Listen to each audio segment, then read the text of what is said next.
नमस्कार बच्चों, आज की कक्षा में आपका स्वागत है। आज जो पाठ मैं आपको पढ़ाने जा रही हूँ वो है मोर और चिड़िया पाठ का भाग 2। बच्चों, पिछली कक्षा में हमने मोर और चिड़िया पाठ का पहला भाग पढ़ा था, है ना? याद है आपको वो कहानी? चलिए उसे आज हम फिर से दोहराते हैं। एक चिड़िया जिसने कटहल के वृक्ष पर एक घोंसला बनाया था और एक बार जब वो कहीं दूर भोजन की तलाश में गई हुई थी, तब एक मोर वहां पर उड़ता उड़ता हुआ आया और उसने जब कटहल का घना वृक्ष देखा तो वहीं पर वो विश्राम करने उस वृक्ष पर बैठ गया और वो उसी डाल पर बैठा था जिस डाल पर चिड़िया ने अपना घोंसला बनाया था। और जब चिड़िया वापस आई और उसने मोर को देखा तो उसे बिल्कुल भी अच्छा नहीं लगा। उस मोर की भार से उसने जो जिस डाल पर घोंसला बनाया था वो डाल बिल्कुल झुक गई थी। और जब मोर ने आंखें खोली तो चिड़िया ने उससे पूछा, अरे भाई, तुम इतने भारी भरकम जानवर कौन हो? तब मोर ने उत्तर दिया, चिड़िया बहन, मैं कोई जानवर नहीं हूँ, मैं भी तुम्हारी तरह ही एक पक्षी हूँ। पर चिड़िया ने उसे जवाब दिया, तुम जो भी हो अभी से पेड़ से नीचे चले जाओ। देखते नहीं कि तुम्हारे भार की वजह से जिस डाल पर मेरा घोंसला है वो डाल झुका जा रहा है। मोर नीचे चला आया और उसी समय शाम होने वाली थी, संध्या होने वाली थी, तो आकाश में बादल छाए हुए थे और बादल को देखते ही मोर खुशी से चिल्ला उठा, फेंक फेंक फेंक फेंक। यहाँ तक की कहानी आपने पढ़ा था बच्चों, है ना? चलिए आज हम आगे की कहानी को पढ़ते हैं। चिड़िया को मोर की आवाज अच्छी नहीं लगी। वह बोली, पक्षी तो हल्के फुल्के होते हैं, देखो मैं कितनी हल्की फुल्की हूँ, मेरी उड़ान कितनी तेज है और आवाज भी कितनी मीठी है।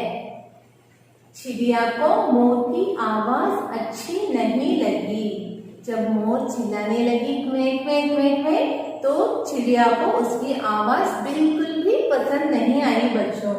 वह बोली, पक्षी तो हल्के फुल्के होते हैं। वो क्या बोली चिड़िया? आप जानते हैं ना बच्चों, चिड़िया कैसी होती है? छोटी छोटी होती है ना, हल्की फुल्की होती है। देखो मैं कितनी हल्की फुल्की हूँ, उसने मोर से कहा, देखो मैं कितनी छोटी हूँ, हल्की फुल्की हूँ, मेरी उड़ान कितनी तेज है और आवाज भी कितनी मीठी है। मैं छोटी हूँ ना, मैं हल्की फुल्की हूँ ना, इसलिए मैं आकाश में तेज उड़ सकती हूँ और मेरी आवाज भी तुम्हारी तरह नहीं है, बहुत ही मीठी आवाज है। बच्चों देखिए यहाँ पर तेज शब्द का विलोम शब्द है धीरे। तेज यानी फास्ट, धीरे यानी स्लो। और अपनी ओर देखो, पंख इतने बड़े बड़े और भारी है कि तुम्हें पक्षी कहने में भी संकोच होता है। क्या लाभ है इन पंखों का कि तुम दूर तक उड़ भी नहीं सकते। देखिए चिड़िया ने और फिर आगे क्या कहा, और अपनी ओर देखो। उसने कहा, मेरी तरफ देखो और तुम अपनी तरफ देखो। पंख इतने बड़े बड़े और भारी है कि तुम्हें पक्षी कहने में भी संकोच होता है। तुम्हारे पंख यानी फेदर इतने बड़े बड़े और भारी यानी वजनदार है कि मुझे तुम्हें पक्षी कहते हुए भी संकोच होता है। उसे नहीं लग रहा कि वो कोई पक्षी है क्योंकि वो बहुत बड़ी है ना? इसलिए क्या लाभ है इन पंखों का कि तुम दूर तक उड़ भी नहीं सकते। पक्षी क्या पूछती है बच्चों मोर से? पूछती है, देखो मैं छोटी ही हूँ पर मैं बहुत तेज उड़ सकती हूँ, लेकिन तुम्हारे पंख इतने बड़े बड़े होते हुए भी इन पंखों का क्या लाभ है कि तुम उड़ ही नहीं सकते। देखिए बच्चों शब्दार्थ यहाँ पर संकोच शब्द का अर्थ है टीचर और तेज शब्द का विलोम शब्द है धीरे। मोर ने उत्तर दिया, चिड़िया रानी, मैं सबसे सुंदर पक्षी माना जाता हूँ। मेरे भारी पंख ही तो मेरी शोभा है। मेरी आवाज भले ही मीठी नहीं है, पर इन रंग बिरंगे पंखों के कारण लोग मुझे प्यार करते हैं। इन्हीं से मैं नृत्य करता हूँ। देखिए बच्चों, चिड़िया ने किस प्रकार मोर से बात किया, फिर भी मोर बहुत प्यार से उसने उत्तर दिया। मोर ने उत्तर दिया, चिड़िया रानी, मैं सबसे सुंदर पक्षी माना जाता हूँ। चिड़िया रानी तो बिल्कुल भी नहीं जानती थी मोर के बारे में। तो मोर ने कहा, चिड़िया रानी, देखिए कितने प्यार से बात कर रही है चिड़िया से। चिड़िया रानी, मैं सबसे सुंदर पक्षी माना जाता हूँ। यानी लोग मुझे सबसे सुंदर पक्षी मानते हैं। आप भी मानते हैं ना बच्चों, मोर सबसे सुंदर पक्षी है ना? क्यों? उसके पंख बहुत सुंदर होते हैं और जब वो पंख खोलकर नाचती है तो बहुत ही सुंदर लगती है। मेरे भारी पंख ही तो मेरी शोभा है। उसके सुंदर पंख जो है वही तो उसकी शोभा है, यानी ग्रेस है। मेरी आवाज भले ही मीठी नहीं है, पर इन रंग बिरंगी पंखों के कारण लोग मुझे प्यार करते हैं। भले ही मेरी आवाज तुम्हारी तरह मीठी नहीं है, लेकिन मेरी इन रंग बिरंगी पंखे, उनके पंखों में बहुत सारे रंग होते हैं, है ना बच्चों, मोर के पंखों में? जी हाँ, इसी रंग बिरंगे पंखों के कारण लोग मुझे प्यार करते हैं। इसलिए मोर को लोग बहुत ही ज्यादा प्यार करते हैं। इन्हीं से मैं नृत्य करता हूँ। इन्हीं से नृत्य करना मतलब बच्चों नाचना, डांस। तो वो उन्हीं पंखों से नाच रहा है। देखिए बच्चों, यहाँ पर सुंदर पक्षी क्या है? पिछली कक्षा में मैंने आपसे कहा था ना, सुंदर विशेषण है, पक्षी संज्ञा है। जो शब्द संज्ञा की विशेषता बताती है उसे हम क्या कहते हैं? विशेषण कहते हैं। देखिए यहाँ पर सुंदर पक्षी में सुंदर विशेषण है और पक्षी संज्ञा है। इसी प्रकार देखिए, मीठी शब्द का विलोम शब्द है कड़वी और नृत्य शब्द का अर्थ है नाच। ये पंख मेरा गौरव है और गौरव के पीछे हमेशा कुछ भार होता ही है। अतः मैं खुश हूँ कि भार मुझे दिया गया है। जानती हो, मैं भारत का राष्ट्रीय पक्षी हूँ। आगे मोर ने क्या कहा बच्चों? देखिए, ये पंख मेरा गौरव है। ये पंख मेरा गौरव यानी प्राइड, और गौरव के पीछे हमेशा कुछ भार होता ही है। आप जानते हैं ना, गौरव पाने के लिए हमें क्या करना पड़ता है? कुछ साधना करना पड़ता है। इसलिए मोर ने कहा, गौरव के पीछे हमेशा कुछ भार होता ही है। अतः मैं खुश हूँ कि ये भार मुझे दिया गया है। उसने कहा, मैं खुश हूँ कि यह भार मुझे भगवान ने दिया है। ये सुंदर रूप मुझे भगवान ने दिया है। जानती हो, मैं भारत का राष्ट्रीय पक्षी हूँ। चिड़िया मोर के बारे में कुछ भी नहीं जानती थी, है ना बच्चों? तो मोर ने कहा, क्या तुम जानती हो कि मैं भारत का राष्ट्रीय पक्षी हूँ?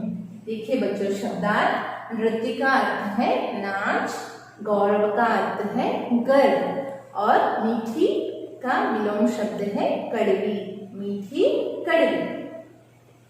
पक्षी राज कहलाता हूँ। मोर को लोग क्या कहते हैं? पक्षियों का राजा कहते हैं। मैं पक्षी राज कहलाता हूँ। आकाश घने बादलों से ढक गया था। काले बादल देखकर मोर खुश हो गया और अपने पंख फैलाकर नाचने लगा। देखिए, आकाश घने बादलों से ढक गया था। ढकना मतलब आकाश में बादल छाने लगे थे। बादल को देखते ही मोर खुश हो जाता है ना? जी हाँ, काले बादल देखकर मोर खुश हो गया और अपने पंख फैलाकर नाचने लगा। बादल को देखते ही मोर ने क्या किया? खुश होकर अपने पंख फैलाकर नाचने लगा। देखिए बच्चों, यहाँ पर भी काले बादल, काले शब्द क्या है? विशेषण है और बादल शब्द जो है संज्ञा है। चिड़िया घोंसले में बैठी उसका नाच और सुंदर पंख देखकर मुग्ध हो गई। मन ही मन बोली, पक्षी राज मोर तुम धन्य हो, इतने भारी पंखों से कितना सुंदर नृत्य कर रहे हो। चिड़िया क्या बोली? चिड़िया घोंसले में बैठी उसका नाच और सुंदर पंख देखकर मुग्ध हो गई बच्चों। वो बहुत खुश हो गई मोर का नाच देखकर। मन ही मन बोली, पक्षी राज मोर तुम धन्य हो। मन ही मन में बोलने लगी कि पक्षी राज तुम धन्य हो, इतने भारी पंखों से कितना सुंदर नृत्य कर रहे हो। इतना भारी पंख होते हुए भी तुम कितना सुंदर तरीके से नाच रहे हो। देखिए बच्चों, यहाँ पर मैंने विशेषण शब्द को लिया है। सुंदर पक्षी, उसमें सुंदर विशेषण है और पक्षी संज्ञा है। काले बादल में काले विशेषण है, बादल संज्ञा है। सुंदर पंख में सुंदर विशेषण है और पंख संज्ञा शब्द है। मैं आपका सम्मान करती हूँ, आप सच में गर्व करने लायक है। मुझे अपने राष्ट्रीय पक्षी पर गर्व है। मोर मग्न होकर नाच रहा था। बादल गरजा मानो वह भी गरज गरज कर कह रहे हो, हाँ हाँ हमें अपने राष्ट्रीय पक्षी पर गर्व है। देखिए, मैं आपका सम्मान करती हूँ, चिड़िया ने मोर से कहा, खुश होकर कहा। जब उसने उसका नृत्य देखा तो खुशी से उसने कहा, मैं आपका सम्मान करती हूँ। सम्मान का अर्थ है इज्जत करती हूँ। आप सच में गर्व करने के लायक है। जब मैंने आपका सुंदर नृत्य देखा तो मुझे ये महसूस हुआ कि आप सच में गर्व करने लायक है। मुझे अपने राष्ट्रीय पक्षी पर गर्व है, यानी मैं आपके राष्ट्रीय पक्षी होने पर गर्व करती हूँ। I am proud. चिड़िया उससे कह रही थी, लेकिन मोर मग्न होकर नाच रहा था। बादल गरजा मानो वह भी गरज गरज कर कह रहा हो, हाँ हाँ हमें अपने राष्ट्रीय पक्षी पर गर्व है। देखिए बच्चों, यहाँ पर क्या कह रहे हैं?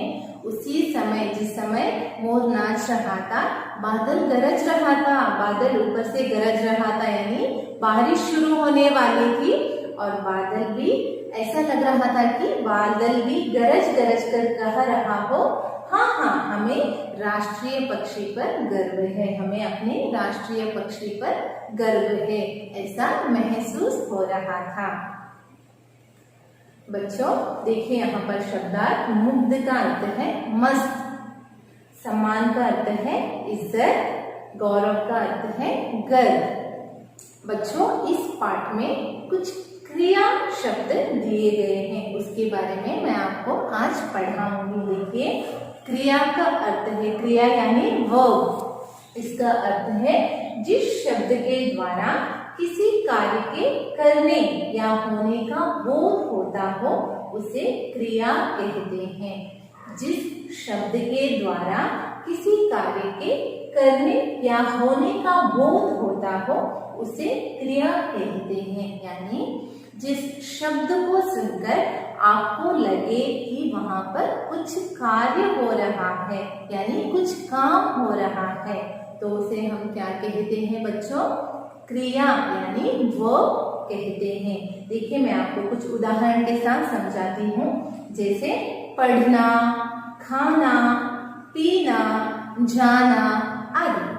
देखिए, पहला वाक्य देखिए यहाँ पर, मोहन खाना खाता है। क्या कर रहा है मोहन? खाना खा रहा है। खाना यहाँ पर, खाना खा लेना यहाँ पर क्रिया है बच्चों। देखिए, खाता है, खाना क्रिया है। और दूसरा वाक्य है, राम स्कूल जाता है। यहाँ पर जाना क्रिया है। और तीसरे वाक्य में, बच्चा खेलता है। यहाँ पर खेलना क्रिया है। देखिए, इसी प्रकार के शब्द को हम क्रिया कहते हैं। देखिए बच्चों, कुछ वाक्य यहाँ पर पाठ से लिया गया है। मैं सबसे सुंदर पक्षी माना जाता हूँ। माना जाता हूँ, मान जाना यहाँ पर क्रिया शब्द है। इसी प्रकार, इन्हीं से मैं नृत्य करता हूँ। नृत्य का करना जो है क्रिया शब्द है। हमें अपने राष्ट्रीय पक्षी पर गर्व है, गर्व करना भी क्रिया शब्द है। बच्चों, अब मुझे ये बताइए कि आपने इस पाठ से क्या सीखा, क्या सीख मिली हमें इस पाठ से?